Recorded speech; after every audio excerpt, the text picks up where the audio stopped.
나온 그런 시험 문제인데요. 몇 년 전에 어떤 회사에서 신입사원들을 선발하면서 면접을 할 때 이런 문제를 냈다는 거예요. 만약 당신이 거센 폭풍우가 몰아치는 시골 밤길에 운전을 하면서 버스 정류장을 지나가는데 그곳에 세 사람이 버스를 기다리고 있었습니다. 첫 번째 사람은 몸이 몹시 아파 보이는 할머니가 앉아 있었고, 두 번째 사람은 당신을 생명에서 구원해 준 적이 있었던, 병에서 구원해 준 적이 있었던, 은혜를 베풀어 줬던 의사가 한 명 앉아 있었고, 또 다른 한 사람은 당신이 평생 동안 찾아다녔던 당신의 단짝, 아주 그냥 마음에 쏙 드는 이상형의 연인이 앉아 있었다고 생각해 보세요. 그런데 문제는 차에는 단 한 명만 태워줄 수 있습니다. 그랬을 때 당신은 누구를 태울 것입니까? 누구를 태울 건지 쓰시고 그 이유를 쓰세요. 이렇게 시험 문제가 나왔다는 거예요. 응시생이 몇 명이었느냐? 200명이 응시를 했다는 거예요. 200명이. 그런데 여러분 같으면 누구를 태우겠어요? 자, 내가 한밤중에 차를 쫙 몰고 가는데 버스 정류장 옆을 지나가는데 폭풍우가 몰아치고 있는 거예요. 아주 늦은 밤이에요. 막차를 기다리고 있는 차예요.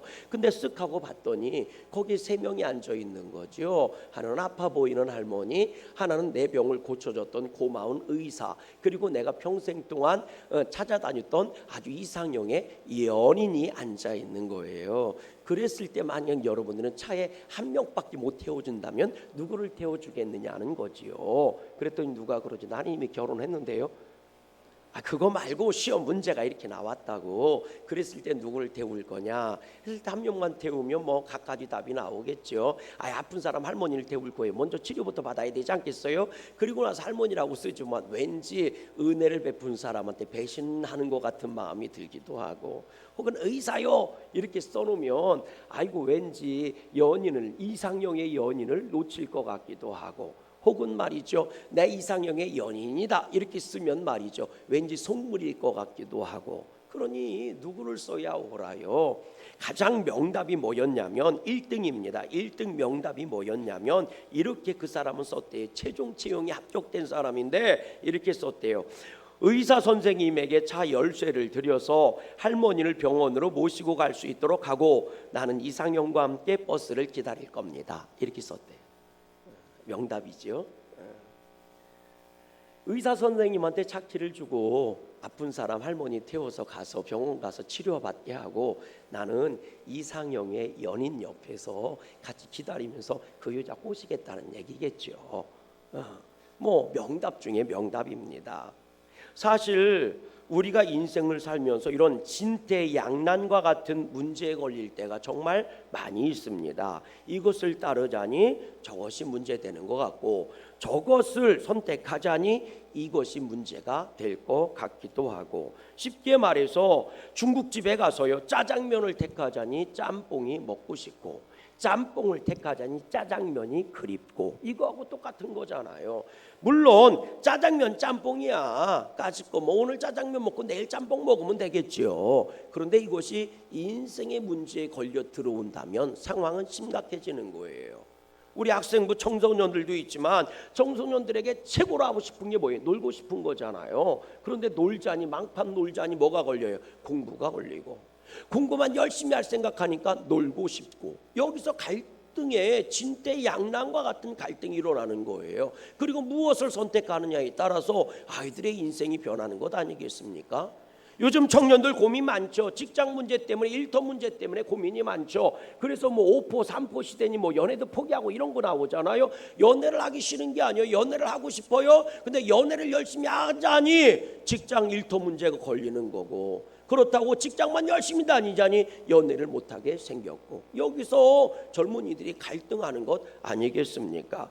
인생은 유일하게 한 번밖에 살 수 없고 한 가지밖에 선택할 수 없으니 갈등이 여기서부터 시작되는 겁니다. 그러다 보니 누구가 그런 말도 하지요. 왜 우리에게 주어지는 문제는 항상 하나만 선택하라고 강요하냐? 이것저것 하고 싶은 거 다 선택하면 얼마나 좋겠냐? 이렇게 얘기하지만 그렇게 얘기하는 사람들조차도 하나밖에 선택할 수 없죠. 왜? 몸뚱아리가 하나밖에 없으니까 그런 겁니다.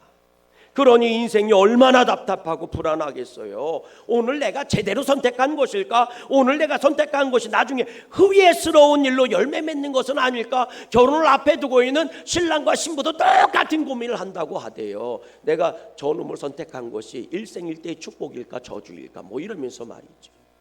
누구든지 그래서 불안하고 근심이 있고 답답한 겁니다. 누가 답을 가르쳐주면 좋겠지만 답은 누구도 가르쳐주지를 않는 거지요. 그러니까 무엇인가를 선택할 때마다 갈등하고 고민스럽고 어때요?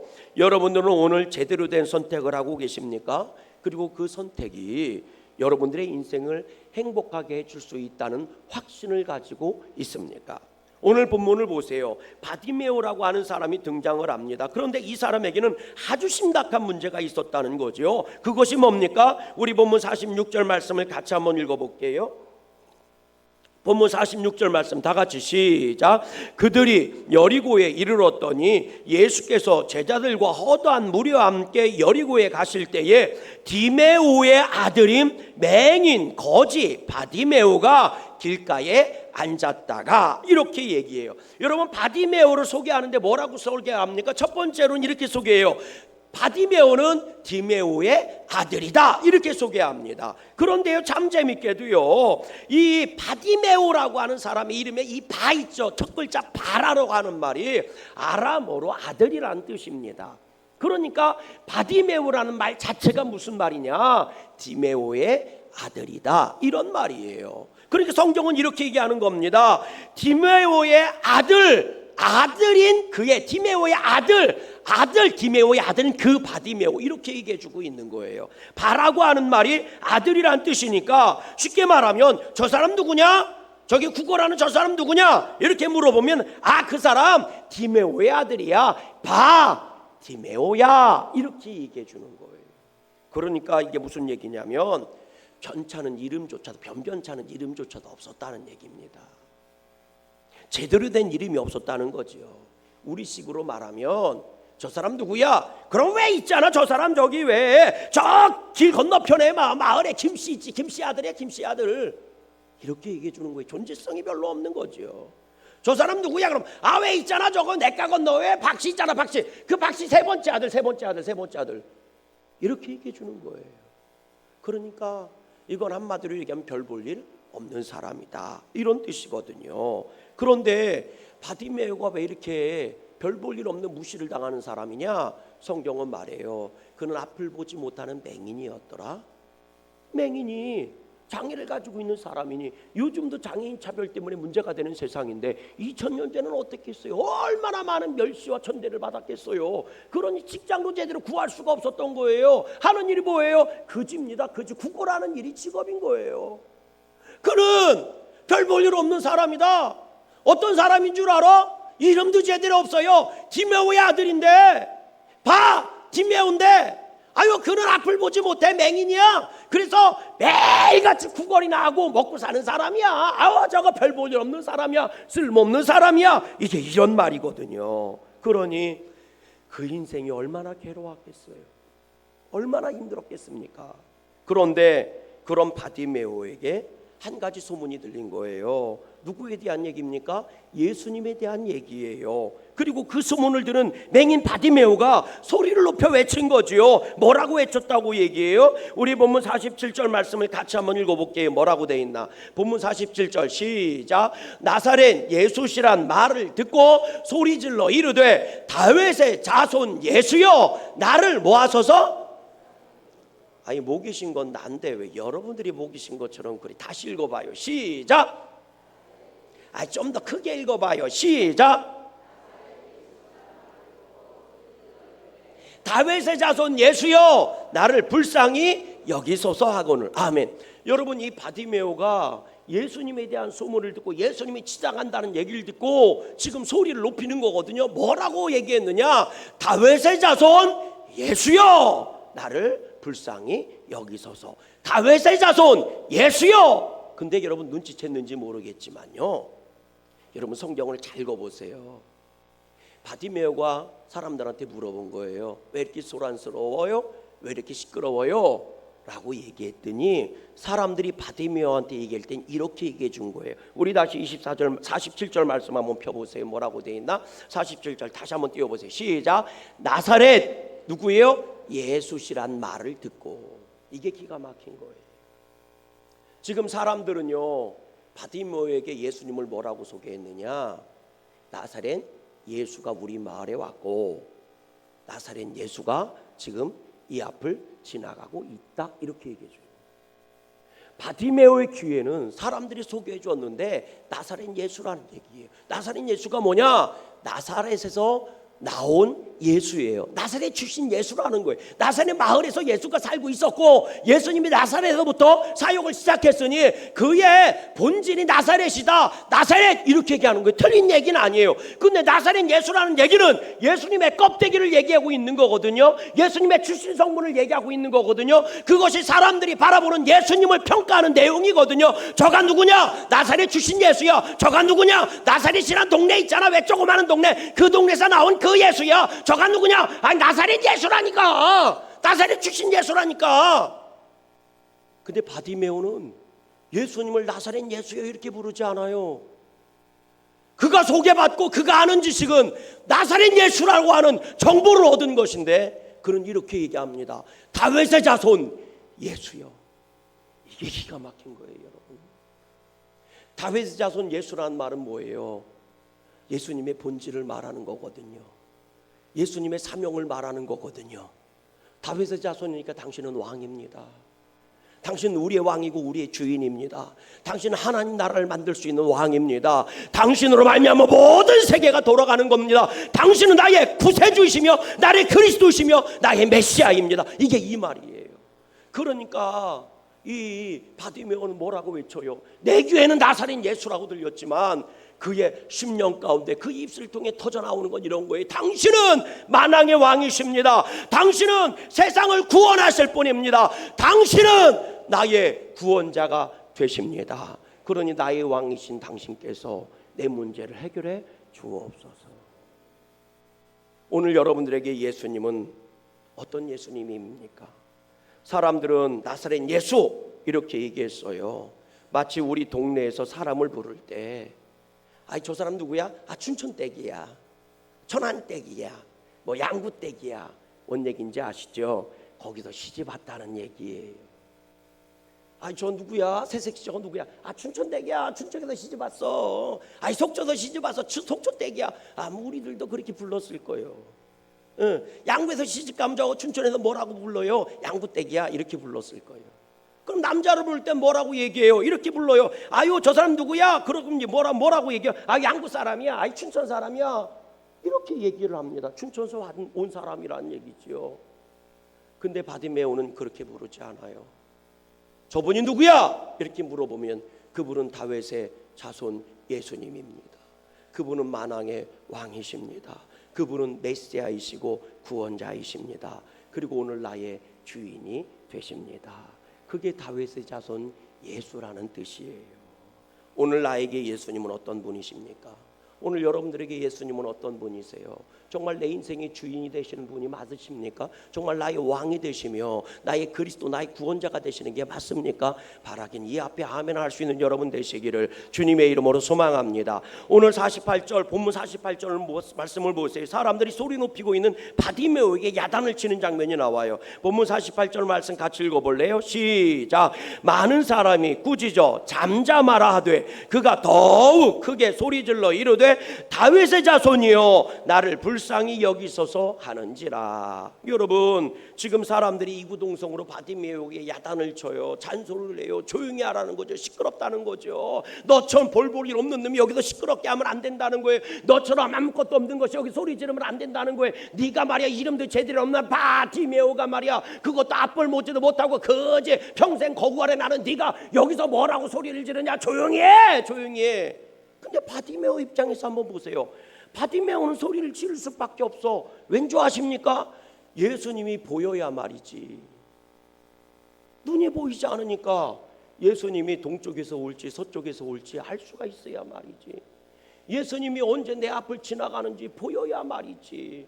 보이면 저기 100m 있으면 기다렸다가 50m 와도 기다렸다가 30m 오면 기다렸다 10m 눈앞에 왔을 때 다윗의 자손 예수야 하고 소리 지르면 되는데 100m를 오셨는지 50m를 오셨는지 보여야 말이지.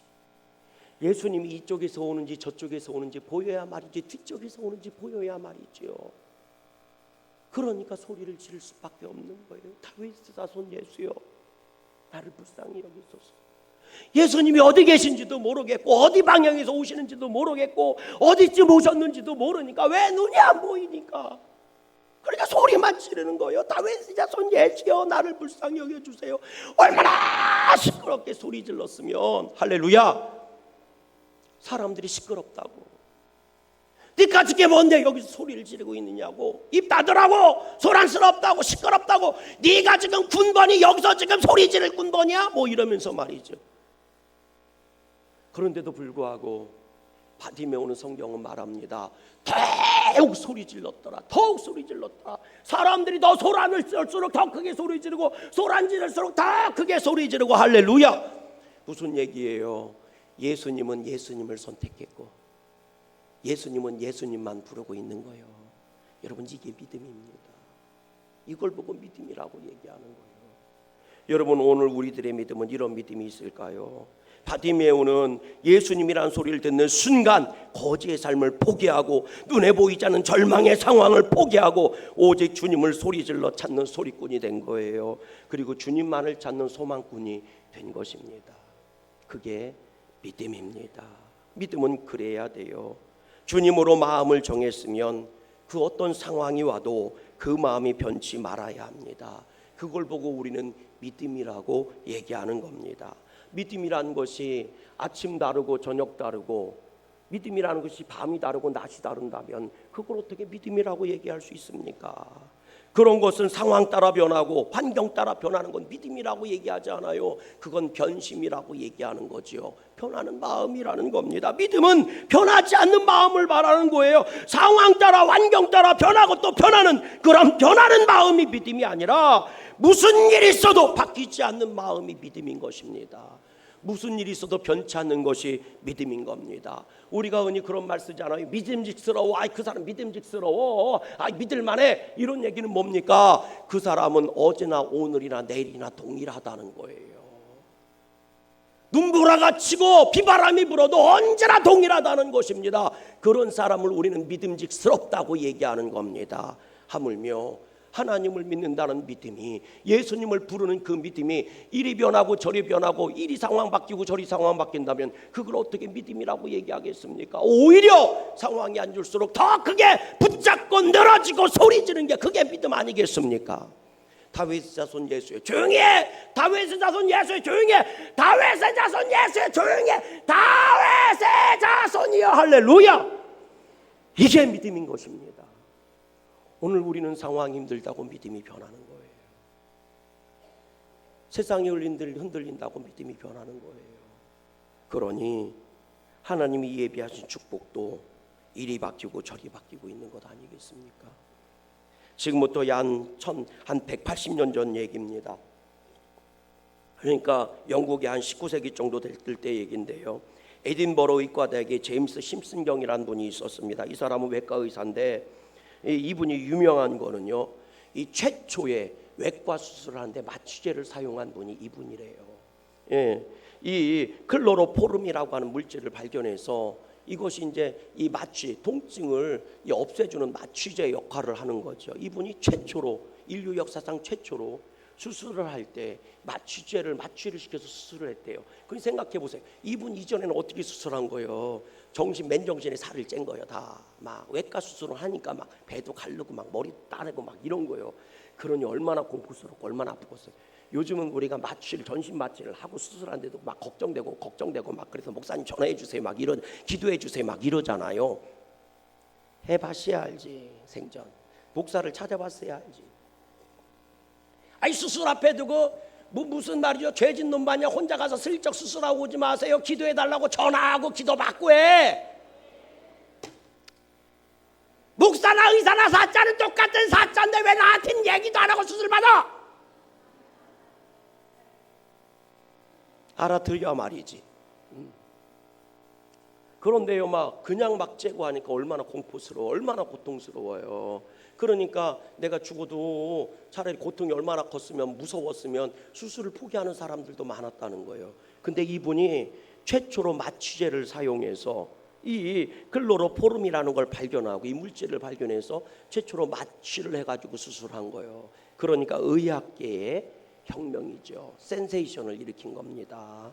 그래서 수술의 구원자라고 불릴 정도로 대단한 사람이 이분인데, 그런데 이분이 이제 죽기 얼마 전에 제자들이 찾아온 거예요. 그리고 물어봤대요. 선생님 평생에 가장 위대한 일을 했다면 그것이 무엇일까요? 하고 물어봤대요. 선생님 수술한 거 뭐 얼마나 많은 수술을 했었겠어요.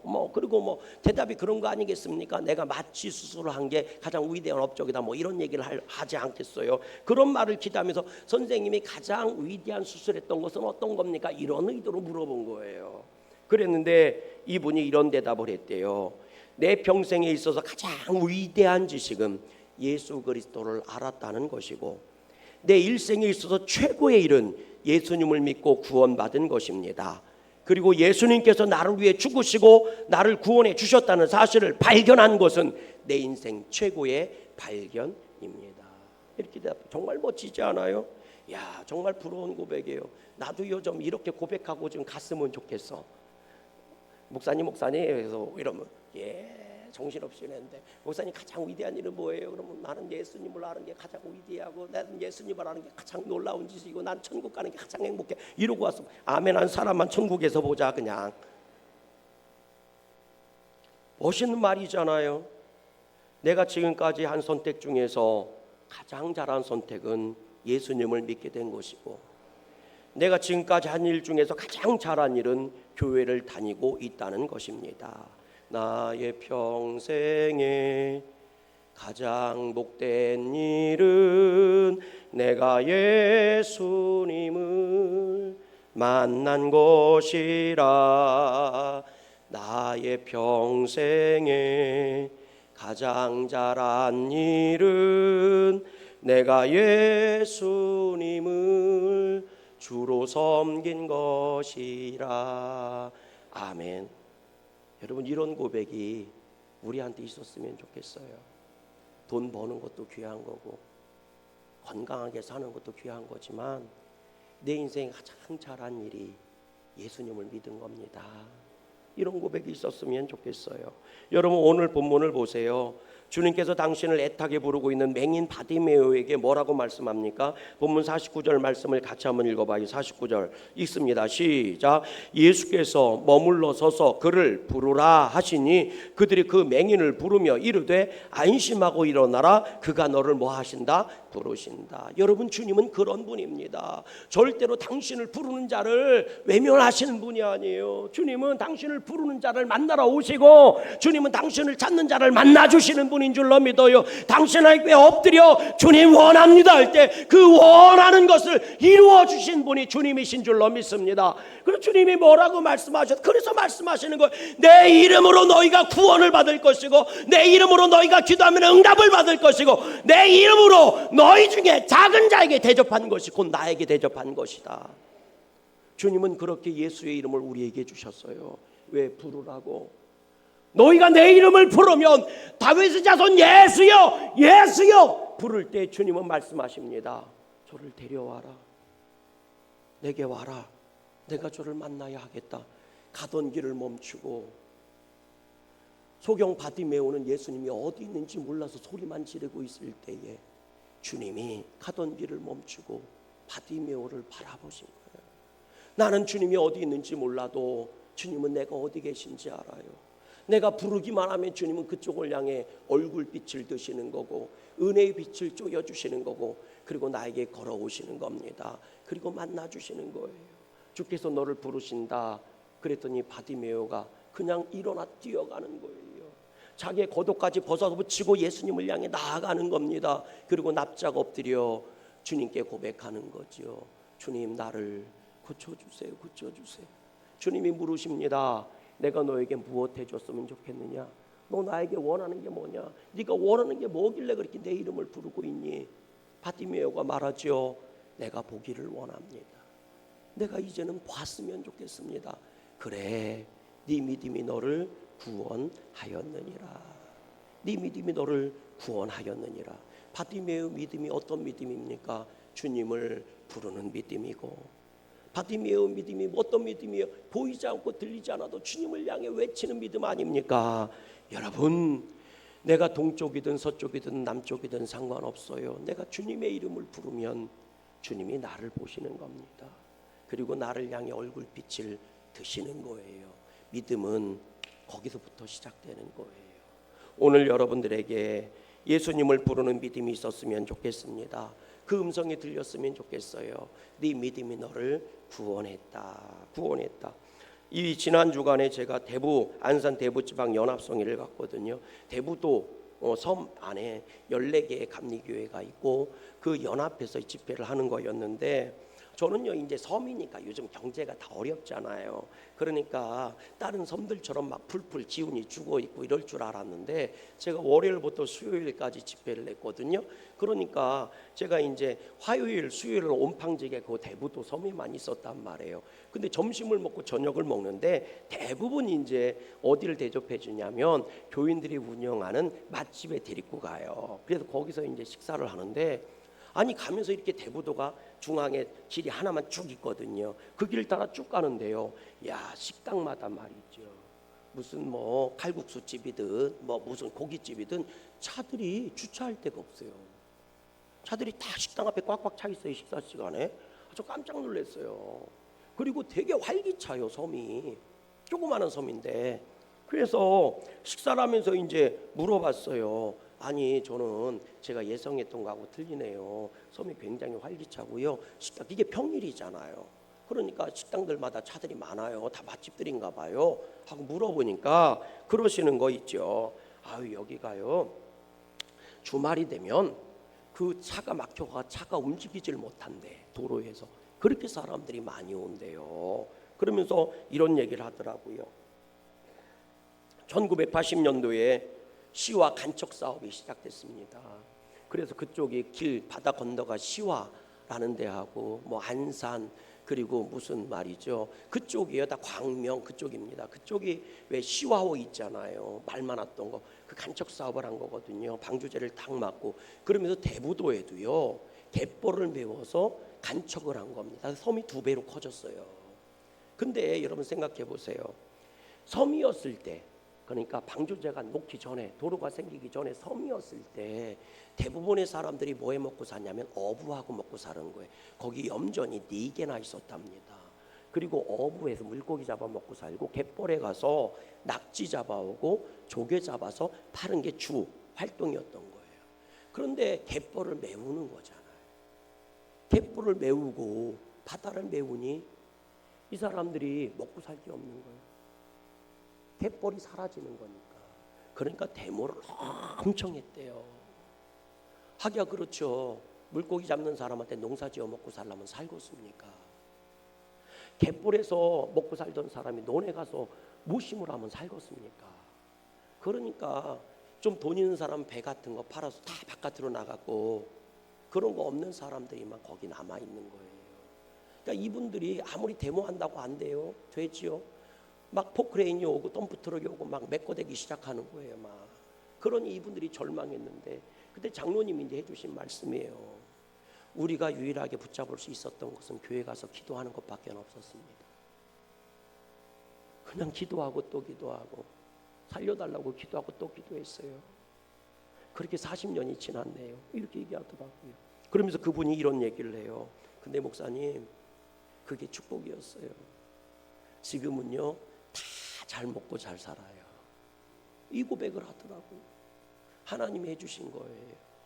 우리가 믿음으로 버텼더니, 믿음으로 교회 지키고 믿음으로 버텼더니 하나님이 복을 주셨네요. 그래서 자식들이 들어와서 같이 식당 운영하고 그런다는 거예요. 그래, 얼마나 감사해요. 복 받았어요, 복 받았어요 그러더라고요. 여러분, 우리의 유일한 희망은 예수 그리스도, 그분밖에 없어요.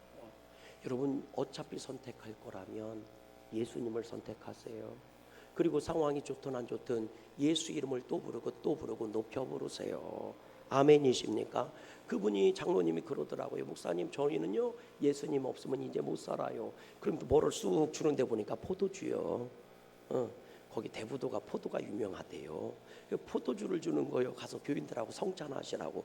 이야, 포도주 이분이 주고 저분이 주고 그분이 주고 요분이 주고 해서요. 아이고, 포도주만 잔뜩 갖고 와시오. 성찬하는데 끝도 없을 것 같아.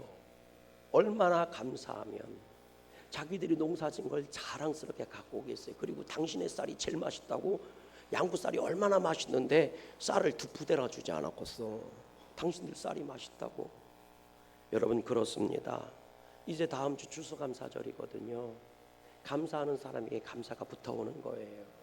감사할 일이 있어서 감사하는 게 아니라 그저 예수 이름 붙잡고 감사하세요. 자꾸 감사하다 보면 여러분 인생에 감사가 넘치게 될 거예요. 주님은 당신의 이름을 부르는 자를 외면하지 않으십니다. 주님은 당신을 찾아오는 자를 만나 주십니다. 그리고 묻는 거예요. 네 소원이 뭐냐 하고 물어봐요. 나에게 원하는 게 뭐냐 물어볼 거예요.